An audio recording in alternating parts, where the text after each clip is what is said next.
Hello viewers, स्वागत है आपका मेरे चैनल व्रत कथा और नियम में। आज मैं आपको पाप मोचनी एकादशी की व्रत कथा के बारे में बताऊंगी। कथा सुनने से पहले प्लीज़ चैनल को लाइक शेयर और सब्सक्राइब जरूर करें। पाप मोचनी एकादशी की कथा सुनने के लिए सारे पांडव भाई व्याकुल नजर आ रहे थे।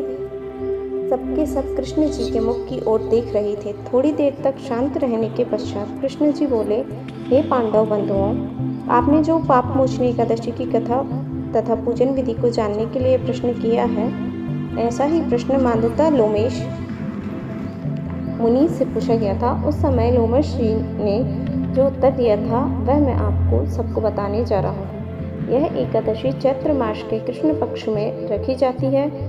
हम पाप मोचनी एकादशी के नाम से बोधित करते हैं। पाप मोचन एकादशी के व्रत करने से नर नारी के अनेक पाप कष्ट दूर हो जाते हैं।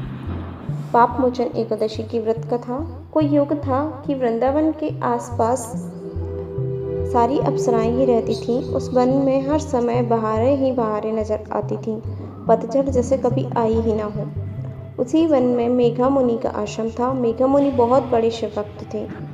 एक दिन एक अप्सरा मेघा मुनि की तपस्या भंग करने के लिए मधुर गीत गाती सितार बजाती हुई आश्रम के अंदर आ गई। कामदेव मेघा मुनि की तपस्या भंग करने के लिए उस अप्सरा के शरीर के अंदर से वार पर वार करता था। वह अपने कामांगों का खुला प्रदर्शन करके मेघ जी के चारों ओर नृत्य कर रही थी। फिर उसने अपनी वाणी के तारों पर उंगलियां हिलाते हुए गाना शुरू कर दिया। मेघा मुनि भी कब तक उस कामदेव के सामने टिके रहते।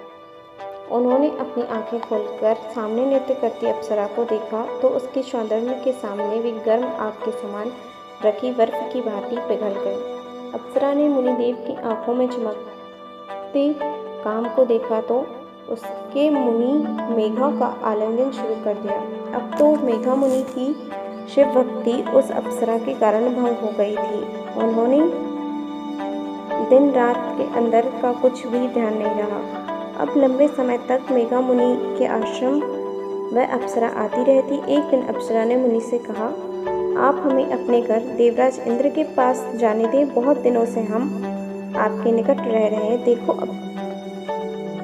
देखो अप्सरा रानी, वास्तव में तुम्हारे साथ रहने में जो आनंद मिलता है वह और कहीं नहीं मिलता। यदि तुमने वापस इंद्रलोक जाना है तो आप आज की रात मेरे पास रुक जाओ, सुबह होते ही चले जाना। अप्सरा ने मुनि का कहना मानकर वहीं रुकना मंजूर कर लिया और रात उस आश्रम में ही रुक गई। जिसकी रात के आनंद को मुनि मेघा और अप्सरा ले रहे थे। रात क्या यह रात कभी समाप्त नहीं होगी मुनि जी?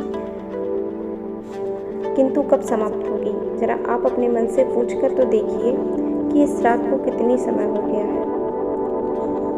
मेघ मुनि ने अपने मस्तिष्क पर जोर डालते उन्हें पता चला कि इस अप्सरा के साथ 52 वर्ष बीत चुके हैं। 52 वर्ष एक नारी के साथ। मेघा मुनि एकदम से क्रोधित हो उठे, पीछे हटकर खड़े हो गए और क्रोध भरे दृष्टि से उसे घूरते रहे जैसे कोई अपने शत्रु को घूरता है। क्रोध से भरी मेघा मुनि ने उसे देखा। तू धोखेबाज पापन है, तूने मेरी तपस्या भंग की है। अब मैं तुझे एक शाप देता हूँ, जा तू बशाच हो जा। तू पापड़ है, दुराचारणी है। मेघा मुनि के शाप से वह अप्सरा पाशाचारिणी बन गई।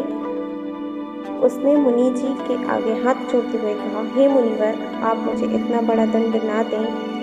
आपने जो शाप दिया है वह वापस तो नहीं हो सकता, परंतु आप मुझे इससे बचा सकते हैं। आप मुझे इससे बचने का उपाय बताइए। आप मुझ पर दया कीजिए। तब मेघा मुनि ने उसे बताया, देखो पिशाचिनी, तुमने जो पाप किया है उसका दंड तो तुम्हें मिला ही है।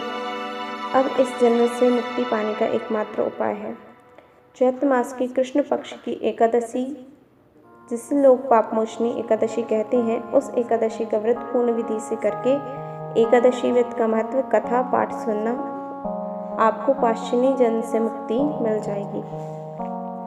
वहां से मेघा मुनि अपने पितृव्यचलन मुनि के पास चले गए। पिता ने पुत्र की सारी हालत देख ली और बोले, बेटा तुमने यह क्या किया जो अपनी कड़ी तपस्या पर भी पानी फेर दिया? मुनि बोले, पिताजी मैं आपके सामने लज्जित हूँ, पर मैं क्या करूँ? उस समय कामदेव ने मुझ पर कुछ ऐसा जादू कर दिया कि मैं सब कुछ भूल गया था। अब आप ही मुझे कोई मुक्ति का मार्ग बताइए। वे बोले, बेटा, चैत्र मास की कृष्ण पक्ष की एकादशी का नाम पापमोचनी एकादशी है। बस उसी एकादशी का व्रत करके कथा सुनोगे तो तुम्हारा कल्याण होगा।